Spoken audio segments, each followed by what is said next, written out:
من تبعهم بإحسان ودعا بدعوتهم إلى يوم الدين. أما بعد، رب اشرح لي صدري ويسر لي أمري واحلل عقدة من لساني يفقهوا قولي. رب اشرح لي صدري ويسر لي أمري واحلل عقدة من لساني يفقهوا قولي. رب اشرح لي صدري ويسر لي أمري واحلل عقدة من لساني يفقهوا قولي. سبحانك لا علم لنا إلا ما علمتنا إنك أنت العليم الحكيم. يا حي يا قيوم برحمتك استغيث اصلح لنا شأننا كله ولا تكلنا إلى أنفسنا طرفة عين ولا أقل من ذلك. اللهم صل على محمد النبي الأمي وعلى آله وسلم تسليما. اللهم صل على سيدنا مولانا محمد وعلى آل سيدنا مولانا محمد صلاة تنجينا بها من جميع الأحوال والآفات وتقضي لنا بها جميع الحاجات وتطهرنا بها من جميع السيئات وترفعنا بها عندك أعلى الدرجات وتبلغنا بها أقصى الغايات من جميع الخيرات في الحياة بعد الممات إنك على كل شيء قدير. أعوذ بالله من الشيطان الرجيم. بسم الله الرحمن الرحيم. اقرأ باسم ربك الذي خلق خلق الإنسان من علق اقرأ وربك الأكرم الذي علم بالقلم علم الإنسان ما لم يعلم. صدق الله العظيم. محترم حضرات، سامعین اکرام، اللہ رب العزت کا بہت بڑا کرم ہے اور بہت بڑا احسان ہے کہ اللہ رب العزت نے ہم سب کو امت محمدیہ میں پیدا فرمایا اور ہمارے لیے ہمارے نبی آخر الزماں محمد الرسول اللہ صلی اللہ علیہ وسلم کو ہمارے لیے چنا. یہ اللہ کا بہت بڑا خاص اور بہت بڑا کرم ہے. آج کے خطبے کا جو موضوع ہے وہ علم اور تعلیم ہے. علم اور تعلیم انسان کے لیے بہت بڑی دولت اور بہت بڑا اساس ہے اور اس کے زندگی کا بنیادی رکن ہے، اور اس کی بنیاد جو پڑتی ہے انسان کی وہ علم پر پڑتی ہے اور تعلیم پر پڑتی ہے اور تربیت پر پڑتی ہے. چنانچہ اللہ کے نبی صلی اللہ علیہ وسلم کے آنے سے پہلے حضرت عیسیٰ علیہ السلام کے گزر جانے کے بعد آسمانی دنیا پر اٹھائے جانے کے بعد بہت لمبا وقفہ تھا، 500 سال کا تھا. اس 500 سال میں تحریفات ہو گئی، دین مٹ گیا، کتابیں مٹ گئیں، کچھ کتابوں کے اندر تحریفیں کر دی گئیں، اور یا تو کتابوں کو جلا دیا گیا، توریت و زبور کو جلا دیا گیا، یا ان کی کتابوں میں تحریف کر دی گئی، اور پھر یہود و نصارہ نے اپنی طرف سے اپنی تحریریں جو ان کے علماء تھے اپنے اپنے طور پر لکھ کر کے وہ کتابیں اب لوگوں میں رائج کرتے رہے، یہاں تک کہ دین ختم ہو گیا. اب جہل کا دور شروع ہو گیا، لوگ جاہل پائے جاتے تھے، کسی کے اندر کوئی علم نہیں، پورا جزیرۃ العرب جہل اور کفر و ضلالت میں ڈوبا ہوا تھا، ایک دوسرے کے لوگ جان پر پڑے ہوئے تھے. ایسے وقت میں ایک ہادی عالم جناب محمد الرسول اللہ صلی اللہ علیہ وسلم کو اللہ تعالیٰ نے دنیا میں مبعوث کیا، دنیا لوگوں کی تربیت کے لیے، انسان کو انسانیت سکھانے کے لیے. تو اللہ کے نبی صلی اللہ علیہ وسلم دنیا میں تشریف لائے تو ضلالت و گمراہی چھٹ گئی. اللہ کے نبی صلی اللہ علیہ وسلم کی مکی زندگی ہے اور مکے میں آپ صلی اللہ علیہ وسلم پروان چڑھ رہے ہیں، اور اللہ تعالیٰ نے بچپن ہی سے ان کی بہت اچھی تربیت کی، اور جیسا ان کے یعنی جیسی تربیت ہونی چاہیے تھی اللہ تعالیٰ نے اس سے بڑھ کر اور اس سے بالا تر اللہ تعالیٰ نے ان کی تربیت کی، اور ان کی تربیت کا ہم اندازہ نہیں کر سکتے. اللہ کے بعد اگر کسی کا مقام ہے تو ہمارے نبی محمد الرسول اللہ صلی اللہ علیہ وسلم کا مقام ہے. یہ عتم درجے کا فیصلہ ہے. اللہ کے نبی صلی اللہ علیہ وسلم غار حرا میں جاتے تھے، اور غار حرا میں جانے کے بعد وہاں پر اللہ اللہ کیا کرتے تھے اور اللہ کا نام لیا کرتے تھے اور اللہ کو یاد کیا کرتے تھے. اللہ تعالیٰ کو اب دین پھیلانا تھا، دنیا کے اندر اسلام پھیلانا تھا، چونکہ جہل کا دور تھا. جہل کے بعد اب علم کو دنیا میں لانا تھا اور علم کو رائج کرنا تھا. تو اللہ کے نبی صلی اللہ علیہ وسلم غار حرا میں جایا کرتے، اور 3 روز یا 1 مہینے کا کچھ توشے راہ جو ہوتے ہیں، جو کچھ کھانے کا جو انسان کے زندگی کو باقی رکھ سکے، رمق دمک رکھ سکے، اتنا کھانا یا کچھ لے کر کے جاتے تھے، اور وہاں اللہ اللہ کیا کرتے غار حرا میں، اور وہاں اس کو کھاتے اور وہیں رہتے. ایک بار حضرت خدیجۃ الکبریٰ رضی اللہ عنہا کے پاس تشریف لائے اور وہاں سے کھانا وانا لے کر کے چلے گئے. غار حرا میں تھے، 1 مہینے کا اعتکاف کیا انہوں نے. روایت میں آتا ہے کہ وہ رمضان المبارک کا مہینہ تھا، رمضان المبارک کا مہینہ تھا. حضرت جبریل امین تشریف لائے، اور حضرت جبریل امین نے اللہ کے نبی صلی اللہ علیہ وسلم کو دبایا، زور سے دبایا، اور کہا پڑھو. تو اللہ کے نبی صلی اللہ علیہ وسلم نے کہا کہ میں پڑھنا نہیں جانتا. پھر حضرت جبریل امین نے خوب زور سے دبایا، بہت زور سے دبایا. پھر ہمارے نبی آخر الزماں محمد صلی اللہ علیہ وسلم نے کہا کہ میں نہیں جانتا، میں نہیں پڑھ سکتا. پھر حضرت جبریل امین نے کہا پڑھو تیسری بار، اقرأ بسم ربک الذی خلق، اقرأ بسم ربک، اپنے رب کے نام سے پڑھو. تو اللہ کے نبی نے پڑھ لیا. تو یہ جو دور شروع ہوا، حضرت جبریل امین نے آ کر کے پڑھایا. تو یہاں پر اللہ کے نبی کے صلی اللہ علیہ وسلم کے ساتھ جو زندگی تھی اور جو آپ کو جو تعلیم دی جا رہی تھی، یہاں سے ان امت کو اور عوام کو اور انسانیت کو ایک تعلیم دینا تھا کہ اب جہل کا دور ختم ہوا، اب جہالت و گمراہی ختم ہو گئی، اب علم کا دور شروع ہو رہا ہے، اب جو ہے رسالت اور علم اور تعلم کا دور شروع ہو رہا ہے. لہذا اب پڑھیے، اللہ کے نام سے پڑھیے، جتنا پڑھ سکتے ہو پڑھیے. اقرأ بسم ربک الذی خلق، اس رب کے نام سے پڑھیے جس نے آپ کو پیدا کیا ہے. خلق الانسان، اقرأ بسم ربک الذی خلق، خلق الانسان من علق، جس کو اللہ تعالیٰ نے ایک لوتھڑے سے پیدا کیا. لوتھڑے کے اندر ظاہر بات ہے کہ لوتھڑے کے اندر کوئی روح نہیں، کوئی جان نہیں، کوئی پہچان نہیں، لیکن اللہ تعالیٰ نے اس کو پیدا کیا. انسان جو ہے وہ 6 راستہ طے کرتا ہے، 6 منزلیں طے کرتا ہے. سب سے پہلے تو اپنے باپ مرد کے ریڑھ کی ہڈی میں قوت مادہ بن کر کے وہ آتا ہے، وہ اس کی ایک الگ زندگی ہوتی ہے. پھر انسان کے مرد کے جسم سے عورت کے بطن میں جاتا ہے، پھر وہ ایک الگ مرحلہ ہوتا ہے. پھر ماں کے پیٹ میں وہ زندگی گزارتا ہے، تہ درتا اندھیری کوٹلی میں وہ زندگی گزارتا ہے. وہاں پر اللہ تعالیٰ اس کے پرداخت کرتا ہے، اس کے ڈھانچے کو بناتا ہے. وہاں پر ایک لوتھڑا بنتا، پھر لوتھڑے سے اس میں جان آتی، پھر گوشت چڑھتے، پھر ہڈیاں بنتی. وہ ایک مرحلہ ہوتا ہے. پھر وہ زندگی گزر جانے کے بعد پھر انسان عالم پیٹ سے، عالم بطن سے عالم دنیا میں آتا ہے، اور عالم دنیا میں آنے کے بعد پھر ان کے ساتھ آزمائشیں شروع ہو جاتی ہیں. پھر ان کے ساتھ اللہ تعالیٰ کی رحمت اور کرم اور اللہ تعالیٰ کی شفقت و محبت انسان پر ظاہر ہوتی ہے. اور انسان اس وقت جب انسان اپنی تربیت جس طرح چاہے کرنا کر لے. حدیث شریف میں آتا ہے ماں باپ کے ہاتھ میں ہے، یا تو چاہے اس کو ایمان پر قائم و دائم رکھے، یا چاہے تو اس کو یہود و نصارہ یا مجوسی بنا دے. تو انسان کی ایک زندگی تھی جو ماں باپ کے ریڑھ کی ہڈی میں تھی، ایک ماں کے پیٹ میں تھی. اور تیسری زندگی جو ہے، یہ تیسری زندگی عالم دنیا کی ہے. اس عالم دنیا میں انسان کو کس طرح جینا ہے، کس طرح ان کو اپنی زندگی کو ترتیب پر لانا ہے. اسی ترتیب پر زندگی لانے کے لیے اللہ کے نبی صلی اللہ علیہ وسلم پر وحی نازل کی گئی، اور اللہ کے نبی نے امت کی ایک تربیت کی. اور اللہ کے نبی کو کہا گیا پڑھیے اللہ کے نام سے جو آپ کو پیدا کیا، جس نے آپ کو پالا پوسا اور جس نے آپ کی تربیت کی ہے، اس رب کے نام سے پڑھیے اور پڑھتے رہیے. اب یہ ہے کہ اب علم کس کو کہتے ہیں؟ علم کی 2 قسمیں ہیں. علم تو ایک لدنی ہے اور ایک علم کسبی ہے. ایک علم لدنی یہ ہے کہ اللہ تعالیٰ کی طرف سے سمجھ بوجھ آ جائے اور اللہ تعالیٰ کی طرف سے اس کے دل میں باتیں آ جائیں اور وہ فی البدیہہ کچھ باتیں ایسی کہیں جو انسان کو دل کو لگ جائے. بعض لوگ کہتے ہیں کہ بھائی یہ تو اللہ کا فرشتہ معلوم ہوتا ہے، ایسی باتیں کہہ گیا جو میرے سیدھے راستے کے لیے بڑی کارآمد ثابت ہو رہی ہیں. ایک یہ علم ہے، ایک علم ہے جو انسان محنت اور تگودو اور جد و جہد سے حاصل کرتا ہے. اس علم کے لیے یہاں پر تربیت کی بات کی گئی. تو اللہ کے نبی نے صلی اللہ علیہ وسلم سے جو کہا گیا یہ علم کا دور ہے. اب علم کے ہر دروازے کو کھول دیجئے، علم کو قید مت کیجئے. اے ہمارے نبی علم کو قید مت کیجئے، علم کے دروازے کھول دیجئے، علم کی تنابیں کھول دیجئے، غواصی کیجئے، غوطہ لگائیے، ڈھونڈیے، تلاشیے، جستجو کیجئے، پھر اللہ کو آپ ضرور پا جائیں گے. یہ اللہ کے نبی صلی اللہ علیہ وسلم کو تعلیم دی جا رہی ہے. اقرأ بسم ربک الذی خلق. اب اللہ کے نبی نے وہاں سے خیر بہرحال آخر میں باتیں ہوتی رہیں گی.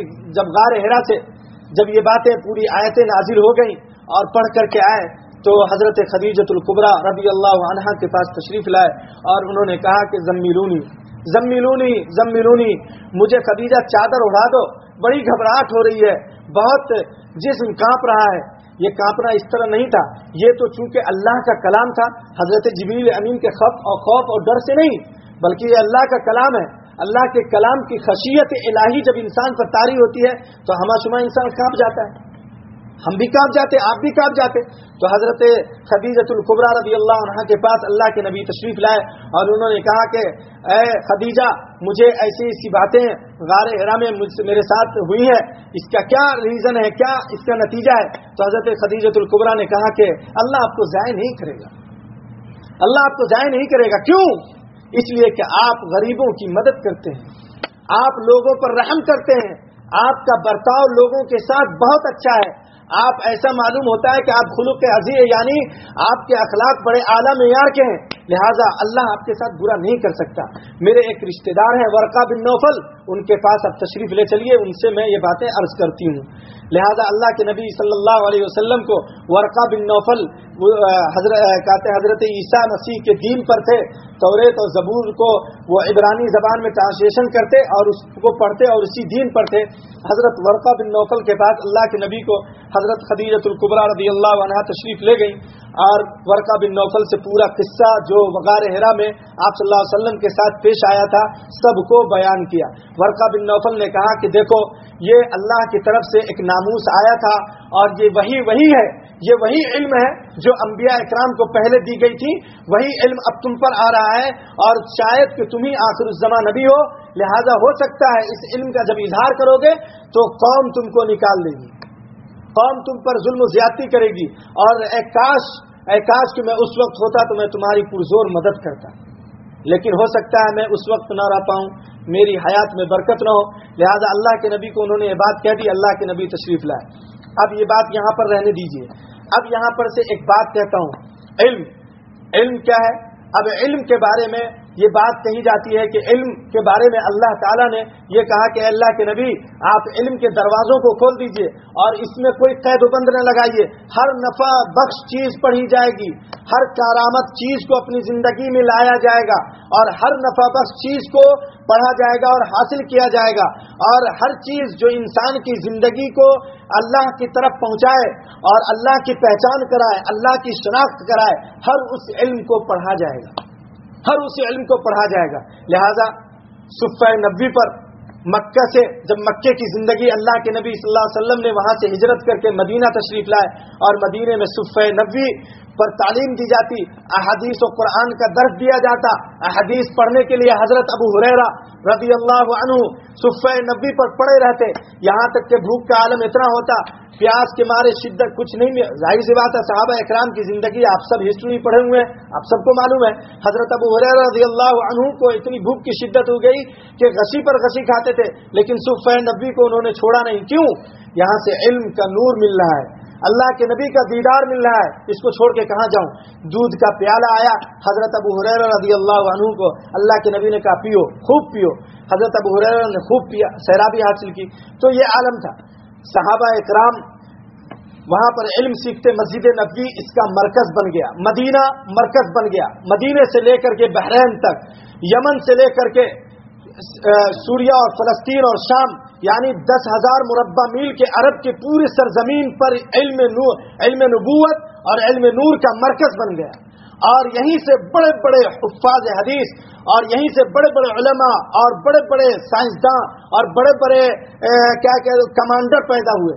عبیدہ بن الجراح اور سعد بن ابی وقاص, یہ کمانڈر ہیں, اسلامی کمانڈر. کہاں سے پیدا ہوئے؟ یہ سب اسلامی تعلیم کا نتیجہ تھا, یہ صفہ نبوی کا نتیجہ تھا. اور یہاں صفہ نبوی سے علم لیتے تھے اور یہاں سے پھر یہ علم نبوت کو لے کر اور علم نور کو لے کر, جو علم نور ہے اس کو پوری دنیا میں, پورے جزیرۃ العرب میں انہوں نے پھیلایا. بس ہماری بدقسمتی یہ علم وہاں سے چلتا رہا, چلتے چلتے بہت دور تک پہنچا, یہاں تک کہ ہارون الرشید کے زمانے میں, جو ہارون الرشید بہت فخر کے ساتھ کہتا تھا کہ اے بادل تو جہاں چاہتا ہے برس جا, لیکن تیرا ٹیکس اور تیرا خراج میرے پاس آئے گا. ایسے حاکم کے دور میں ایک اسلام صفہ نبوی کے پڑھے ہوئے شاگرد رشید کا شاگرد حضرت امام یوسف رحمۃ اللہ علیہ قاضی القضات پہ فائز ہے.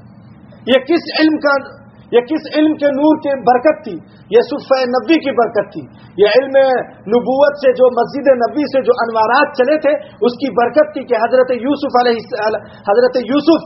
رحمۃ اللہ علیہ جو امام ہیں انہوں نے قاضی القضات کے عہدے کو سنبھالا اور کوفہ اور بصرہ کے اوپر حکومت کی اپنے مسئلے اور اسلامی شریعت کو نافذ کیا. یہ سب علم کے نتیجے میں تھا. اس کے بعد خطبے میں خود اشارہ کیا گیا کہ ہم نے مسلمانوں نے علوم ہزاریہ میں یعنی کلچر آف لائف جو ہوتا ہے اس کلچر میں انسانوں نے بڑی بڑھوتری حاصل کی اور سب سے فائق رہے. اور اسی میں مسلمانوں نے سرچ کیا اور خوب سرچ کیا اور مسلمان خوب آگے تک گئے. اور خوب آنے کے بعد پھر طب میں ابن سینا، یہ سب مسلمان ہیں، سب ابن سینا نے طب میں کمال حاصل کیا اور طب میں سرچ کیا اور سرچ کرتے رہے یہاں تک کہ دنیا کے سب سے بڑے طبیب بن گئے. اس کے بعد ریاضیات کا علم، فلکیات کا علم اور جغرافیہ کا علم اور کیمیائی علم اور سب طیرانی علم سب مسلمانوں کے ہاتھ میں تھا. کیونکہ اللہ کے نبی سے کہہ گیا تھا اقرأ بسم ربک الذی خلق. ہر نفع بخش چیز پڑھی جائے گی، ہر علم کا دروازہ کھول دیجئے، کسی علم پر قید مت لگائیے، کسی علم کو قید و بند میں مت رکھیے. اسی کا نتیجہ تھا. بس یہ ہے کہ ہر علم کو اب اللہ سے مربوط ہونا پڑے گا. ہر علم کو اللہ سے مربوط ہونا پڑے گا. ایک ہاتھ میں سائنس کا علم ہو، دوسرے ہاتھ میں جغرافیہ کا علم ہو اور سر پر کلمہ لا الہ الا اللہ محمد الرسول اللہ کا پرچم ہو، تو پھر اس سے کوئی ٹکرا نہیں سکتا. بس فرق اتنا ہے کہ ہم نے ان سب کو فراموش کر دیا. اب یہاں سے 1300 سال تک یہ علم چلتا رہا. 1300 سال تک اسی نہج پر دنیا چلتی رہی اور یہاں تک کہ مسلمان سب سے فائق ہو گئے. اب ایک بات ہے جو تاریخ میں ہے، کہنی تو نہیں چاہیے لیکن کہہ دیتا ہوں کہ پھر اس کے بعد یہود و نصارہ اور مشرکین نے اس پر پھر اس کو بدلنا چاہا. چونکہ ہر چیز پر مسلمان حاوی تھے، طب پر، کیمیا پر، ریاضیات پر، فلکیات پر اور سائنس پر، سب پر مسلمان فائق تھے. کیوں؟ چونکہ ہر علم کو اب علوم نبوت سے جوڑ دیا تھا. لہذا اب ہر علم اللہ کے نبی صلی اللہ علیہ وسلم کے علم کے ساتھ مربوط ہو گیا تھا، اللہ کے نام کے ساتھ مربوط ہو گیا تھا. کس طور پر؟ ایک ہاتھ میں سائنس کا جھنڈا، ایک ہاتھ میں جغرافیہ کا جھنڈا، ادھر ریاضیات کا جھنڈا، ادھر فلکیات کا جھنڈا اور اوپر کلمہ شہادت لا الہ الا اللہ محمد الرسول اللہ کا پرچم. لہذا سب علم مسلمانوں کے ہاتھ میں تھا، سب پر مسلمانوں کا قبضہ تھا. اب ان کو پریشانی ہونے لگی کہ ارے دنیا پر اب ہم کیسے قابض ہوں گے. یہ چند مٹھی بھر جماعت پھر یہ سوچنے لگی کہ ارے مسلمانوں کو اب دور کرنا ہے، اسلام کو مٹانا ہے. اسلام کو مٹانے کی خاطر پھر مسلمانوں کے اندر تفریق تھی. پھر ایک طرف کالجز، ایک طرف اسکول، ایک طرف مدارس کو قائم کیے گئے اور پھر اسکولوں میں یہ بات کہی گئی کہ بھائی تم قرآن کو نصاب میں داخل مت کرو، تم احادیث کو نصاب میں داخل مت کرو. لہذا احادیث اور قرآن کو اسکول سے نکال دیا گیا. لہذا ہمارے بچے دین سے دور ہو گئے. مدرسوں سے کچھ چیزیں الگ کر دی گئی، جیسے انگریزی ہے، انگریزی کا تعلیم، فلکیات کا تعلیم، ریاضیات کا تعلیم، سائنس کے تعلیم، یہ سب دور کر دیے گئے. درس نظامی جو صفحہ نبوی سے چلا تھا 1300 سال تک چلتا رہا. 1300 سال کے بعد پھر یہ نظام کو چینج کیا گیا اور پھر پلان نظام کو چینج کیا گیا چونکہ دنیا پر حاکم بننا تھا. لہذا اس علم کو ختم کر کے اب تفریق پیدا کر دی گئی. اب ریاضیات کا علم صرف اسکول والوں کے لیے، فلکیات کا علم صرف اسکول والوں کے لیے. اب اسکول میں قرآن داخل نہیں ہو سکتا، اب اسکول میں حدیث داخل نہیں ہو سکتی، اب اسکول میں علوم نبوت کا کوئی شریعتی چیپٹر یا چیپٹر جو ہے وہ اسکول کے کسی نصاب میں داخل نہیں ہو سکتا. اب کیونکہ اسکول میں سب فلکیات پر پڑھنے کے بعد اسلامی شریعت کا جب جھنڈا اس کے سر پر ہوتا تو مقابلہ ان سے کوئی نہیں کر پاتا. لہذا علم میں تفریق کر دی گئی اور علم کو تقسیم کر دیا گیا. یہ مسلمانوں کے لیے سب سے بڑے خسارے کی بات تھی، سب سے بڑے خسارے کی بات تھی. لہذا اللہ تعالی ہم سب کو اس خسارے سے بچائے. اس کے بعد انہوں نے کہا کہ وہ دیکھو امام بخاری رحمۃ اللہ علیہ حافظ حدیث ہیں، اللہ اکبر، اتنی احادیث نوک بر زبان، اتنی احادیث نوک بر زبان کہ ان کا مقابلہ کمپیوٹر کیا کرے.